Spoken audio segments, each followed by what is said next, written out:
Hi, I'm Marie Bliston, President of the New Jersey Education Association. The NJEA is committed to celebrating excellence in education. That's why we're so proud to support Teacher Appreciation Week, a special series produced by the Caucus Educational Corporation, celebrating New Jersey's talented and dedicated teachers.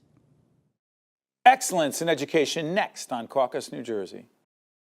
Funding for this edition of Caucus, New Jersey has been provided by the New Jersey Education Association, Wells Fargo, RWJ Barnabas Health, New Jersey Sharing Network, dedicated to saving lives through organ and tissue donation, PSC&G, committed to providing safe, reliable energy now and in the future, the Healthcare Foundation of New Jersey, founded by the Jewish community, and by Caldwell University. Promotional support provided by NJ Biz, all business, all New Jersey, and by bestofnj.com, covering all NJ has to offer.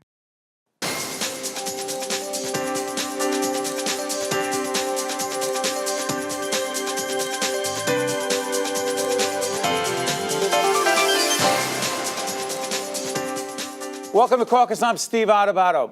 Today, we are celebrating educational excellence with 4 absolutely terrific teachers in the state of New Jersey. Here in our studio to discuss what it really takes to be a great teacher, we have Kim Lavin, who is a special education teacher at Valley View Middle School. Michael Skomba, rhymes with? Mamba. Just checking. Social studies teacher at Somerville High School. Franklin Stebbins, special education and Holocaust and Genocide studies teacher at Arthur Johnson High School, which is where? In Clark. In Clark, New Jersey. And finally, Jennifer New, special education teacher in Tulsa Trail Elementary School, which is? In Hopatcong. It's not a quiz. I'm just checking, just making sure. True. Now, we've been having a good time joking before we got on the air, but teaching is serious business, is it not? We were just talking to Wanda Swanson about Classroom Close-Up. We've been partners with the NJA for many, many years. Wanda's been producing that great show. We were talking in that segment, and we have 4 kids who have been impacted in so many positive ways by public school teachers. Do you ever say to yourself, we change lives every single day, and we have such a massive impact on these young people? Do you say that to yourself? Yeah, I think that's a very true statement, right? You essentially have the next generation of leaders in your hands, right? What you do every day, day in and day out, is going to affect them, right? So you really have to make sure that you're giving this job your all at all times. How long have you been doing it? This is going to be my 9th year coming up. How many years? Going into my 17th year. How many years? Going into year number 18. 18 and? 36 years. I'm sorry. 36. Biggest change from your perspective, Kim, when it comes to connecting, engaging, a big word of mine, engaging students today in a classroom versus, just say, 10 years ago?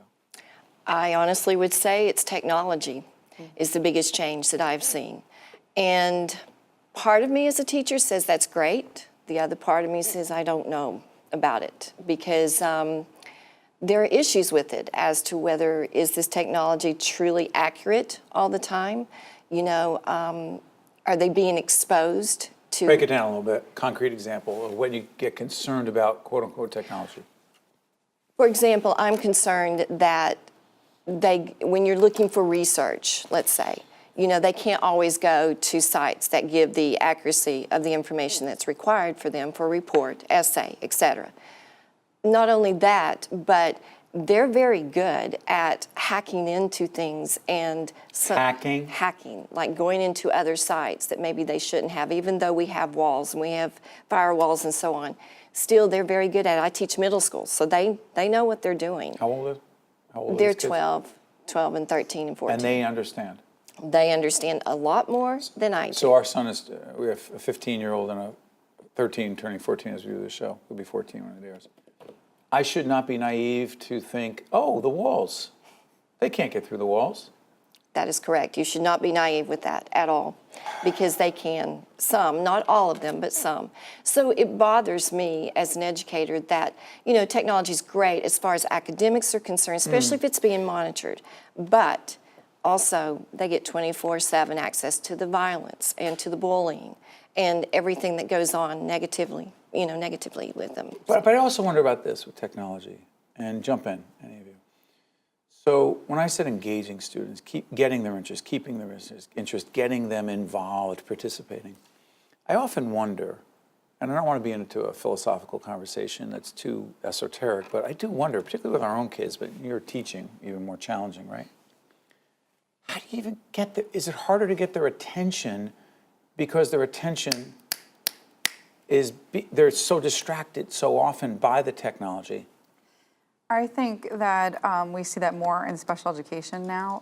A lot of the kids coming in, I teach second and third grade, but coming into even kindergarten, the screen time that they're getting is affecting them in the classroom. Their language is not at the point where they were even 10 years ago. When they come to us and they have those real life involvement, they don't have that anymore. They don't have those experiences because they're always on the screen. Are you talking about human interaction? Yes, yes. And I think that's where we see our special ed numbers increasing. They just don't have what they had even 10 years ago, those experiences. Jump in, Frank. I think one of the things that I notice at the high school level is even though technology in theory is used for communication, I'm seeing a lack of ability in dialogue and engagement, meaningful dialogue. I'm seeing that students and even some adults have trouble having a face-to-face conversation with a peer about a topic that they might not agree with. You mean what we're doing right now? I mean, right, exactly. This is hard. You think it's so interesting. And again, to our son Nick, I'm going to apologize. I'm going to bring this up. He's 15 years old, smart kid. I noticed that there are times I want to bring up a certain subject that I know he's been exposed to, but it's not just about Nick, it's about any kid. He's been exposed to a certain kind of information, and I picked that up, and I said, Nick, where did you get that? Could you tell me about that? And I noticed that it becomes very potentially contentious because his sources are his sources, but I want to understand those sources, and I want him to find other information. He's like, Dad, I know what I know, and it's over, and I back off. And it's not about my kid, it's about a lot of kids. And I think a lot of it has to do with technology, and a lot of the online conversations is very debate-oriented. I'm right, you're wrong. But without engaging in... It's got to be one of us, right? One of us wrong, which us. Isn't really always the case. And I think there's I think students struggle with the gray area, where there's not a Critical critical thinking, academic stamina to go beyond the first headline, to follow up, to investigate what is actually being said. And it's a tough skill to teach. Michael, jump in here. Yeah, I'd argue that both of you guys, just Steve and Frank, you guys just modeled expert thinking, right? So Steve, you pushed your son's thinking. You said, source that information. Where did you get it from, right? And Frank, you're talking about going beyond the headlines, right? And reading more in depth, right? Instead of reading laterally, right? Read up and down, right? Find more information in that text. And I think that one of the things that teachers can really do is explicitly teach those skills, right? Give them a framework, give them a lens that they can. You don't have to go out there and disprove every single source that they see, but give them a lens and give them a skill set that they can apply to any new information they see. I got to ask, I know you teach this course called Big History, and I am curious about this, because my son happened to be saying, this is what he believed, this is where he got the information, and when I recommended some other sources, his response was and Nick, again, this is all kids, Dad, don't tell me what to think. And it was the last thing I was thinking of doing. What I was thinking of doing was try to engage in critical thinking skills, but I'm not as good as you folks are at this. How do we help kids understand that we're not trying to, quote, get them to think what we want them to think, but rather to think? Yeah. Yeah, I think that's very important. That's something that I always communicate to my students from the first day. Right? How? I'm trying to, I use student-friendly language, right? Because I think that's something that often teachers overlook, right? The idea that you have to put things in student terms, right? For example, break it down a little bit. So instead of saying critical thinking, because if you say critical thinking in a classroom, right, you ask the students to write that down, right? 30 kids, you're going to get 20 different responses what critical thinking is. What is more effective? I say think for yourself, right, which I think is a lifelong skill, whether it's, looking at a tweet or looking at a news source today and figuring out if it's, discerning between good information or bad, or looking at a contract to buy a car one day, right? That's thinking for yourself. It's a lifelong skill. And the way I do it in my classroom, we have something called claim testing, which is a tool through the Big History Project that I've now used in all my classes, right? So you start with your intuition, right? So explicitly teaching them to say, hey, what does your gut say, right? Face value, if you have to read a headline or you have to just start out of the gate, you have to make a decision instantly, where would it take you, right? Then go into intuition, right? Go into logic, I'm sorry, and start saying, hey, based on prior knowledge, based on my schema and my cultural literacy, where should I go with this? Then go into authority and evidence and actually researching it. There's a real process here. But it's a process that they can collapse quicker and quicker as the year goes on, and they can use more often. Is it muscle memory that kicks in over time? I think there's a certain element of that, but it becomes something that's so familiar to them that, you know, they start to say it in other classrooms, and they start to use it in other disciplines, and I think that's really where you make your hay. Well, I'm curious about this. There are some who have said, you know what? Teachers, public school teachers have been really pressed to, quote, teach to a test, regardless of what test it is. As we're doing this program, a lot of discussion about PARCC test. The future is in question, may not be what it is today. And by the way, special ed, or children in special ed and standardized tests, you're making a face because? That is a sore topic for me, for Why? my population, because the PARCC, as it has been, is about 3 grade levels above the reading levels of my students. But yet, they're expected to pass it just like every other student, which if someone can give that answer to me and tell me how that's possible, you know, I'd like to hear it. And it is devastating. It's devastating. Define devastating. It is really hard for me and for them the week that we test. I have students who truly melt down because they're under so much pressure, not by me. I always tell them, you know, do the best that you can. Don't stress out. It's going to be okay. What are they really thinking this is a barometer of? Of can they read? Can they do what they're supposed to do? And when you have children with all different disabilities, it's very hard for them. I mean, I have students who have like seizure disorders, and it's caused some of their seizures before. And they're taking the same test as, quote unquote, an honors student? That is correct. Jump in. That's Well, I correct. think because they start in 3rd grade, as teachers, either whether or not you're special education or regular education, we go in there and we differentiate for our students. That means that we teach to their learning style, to their level. We do that on a daily basis. That's what makes us teachers. Yet this test is one level. It's made for really one person. It's at one level. There's very little, they say there's some accommodations, there's very little accommodations. Those kids, and they feel the stress. And I have to say, I think it's from outside of the school. It's not in the school. We do not put stress on our students. We do not teach the test. I am teaching the skills that my 2nd and 3rd graders need every day. That's what you choose to do. Frank, Yes. final words on this before we go to break. We'll be right A back. good assessment mirrors the instruction. It doesn't dictate it. And I think the culture of PARCC has forced educators in a lot of districts to dictate their programming based on the standardized test instead of vice versa.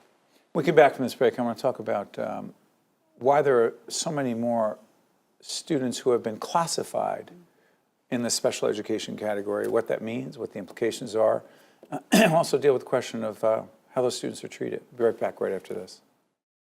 To see more Caucus New Jersey with Steve Adubato programs, visit us online at steveadubato.org. If you would like to express an opinion, email us at info@caucusnj.org. Find us on Facebook at facebook.com/Steve Adubato, PhD. And follow us on Twitter at Steve Adubato. Welcome back, folks. We're speaking with 4 of the best educators you're going to find anywhere, public school educators. Let's go back. Are there, in fact, more students classified as in the special education category than ever before? Yes. Absolutely. Why? Again, I wish I knew the total answer, the correct answer to that. My theory is, I think a lot of students, let's go to technology, 24/7, they're seeing so many things coming at them. They don't know how to handle it. Yeah. And so sometimes I feel like the emotional disturbance, the hyperactivity, is it due to this technology? I don't really know. But through my 36 years, that's the difference, is the technology. That's the one variable. That's the one variable that I have seen. And so now the numbers are increasing.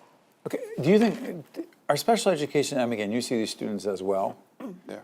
Do you think they're treated any differently Well, I think they're across the given board? that. I think, especially speaking to the hyperactivity, right? A lot of students have that label put on them in early grades. What does it mean to them? And I think, What could it mean? I think it could mean that they start to have this self-fulfilling prophecy, saying that I am different or I can't achieve certain things. And I think there's an implicit bias that comes along with that. And I think one of my goals as someone who teaches, inclusion classrooms, and I've done different levels of inclusion, it's just the idea that, expectations shouldn't change, right? And they can achieve, just as much or far greater than their peers, right? It's just getting them to conceptualize their own education differently. It's interesting, Frank, you teach, for 20 years you've been teaching about the Holocaust? But, 17. It's been mandated in the state. okay, but you've been involved for a long time. Why? I think that as we go on in teaching history, as Michael said, that right now we're seeing really the last group of students who can interact and meet with survivors. And I think Because they're no because longer of alive. that, right. And I think preserving the legacy of the lessons of the Holocaust need to be preserved no matter how Describe long what we're happens. going. These students meet survivors. It's just a connection. And one of the things I'm realizing, and we keep coming back to technology, is today's education world is not just content, it's connections. And it's connecting people to programs that get them out of their comfort zone. It's making connections, kind of like what you were saying about your big history project, of how can students connect and take ownership over their own education, and what are they individually taking away from the lesson. And this year I kind of saw one of the students goes, Mr. Stebbins, when are you going to teach us about something more current? And a student turns around and goes, all year he's been teaching us about current events. It's just been through the lens of the Holocaust. And that's critical thinking, is And making the connection That was one between of those the days Holocaust. you go home and you're like, all right, I'm making an impact. That was a good day. That was a good day. I want to stay on that, the good days versus not so good days. You've been teaching again for 30, 6 years. you can teach for another 36? No, sir. What are your plans?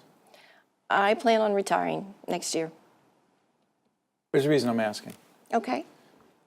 So I'm curious, all of us who do whatever we do, there are aspects of our job that we love, really appreciate, and other aspects of our job that are like, ugh, it has to be done, but, and we always are going like this, right? The part of your job that you get the most satisfaction is? When I I have struggling readers, and they come in, and to see that light bulb go off, where they're able to read on their own, they're able to make connections. I mean, That's a big deal.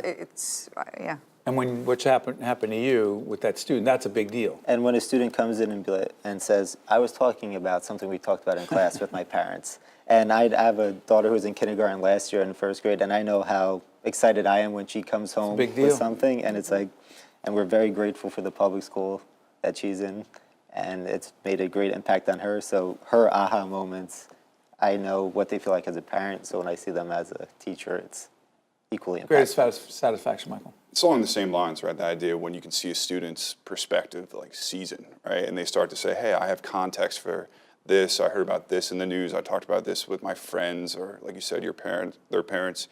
And they just have like a better view of the world. 36 years. Yes. You love the most. What do you love the most? The students. Themselves, the students themselves. Absolutely. What could you live without? The politics. Politics in public school, you say? How dare you? Yes, I'm being honest here. Okay. Such as the park, those types of things. Things where, am I really teaching the skills that my student population needs? I think what you're saying, and on our programs, our sister program, State of Affairs, we talk a lot about a whole range of public policy questions that impact the world of education, healthcare, et cetera, et cetera. So what you're really talking about is decisions being made about education by public officials, politicians, if you will, Correct. elected by the people. They sometimes, and this is not a criticism across the board of elected officials, I used to be one in a different life, they may not always understand the implications of what they propose and implement. They're not in the classroom. they don't always see how it affects those kids. We're in there. We're at the front. We see it. We see it affecting those children, Yeah. and it's hard. I wouldn't put myself in in that position to try and make those decisions outside of the classroom. But we see it. We see how it affects those kids. I see how that child's not number whatever in the class. That child is Susie, and I see her every day, and she's a person to me. Are parents more, across the board, more involved, engaged with their children's education from what you've seen, or less? Give me something. I think they definitely have more access to it, right? So everything's More opportunities. More opportunities to be engaged.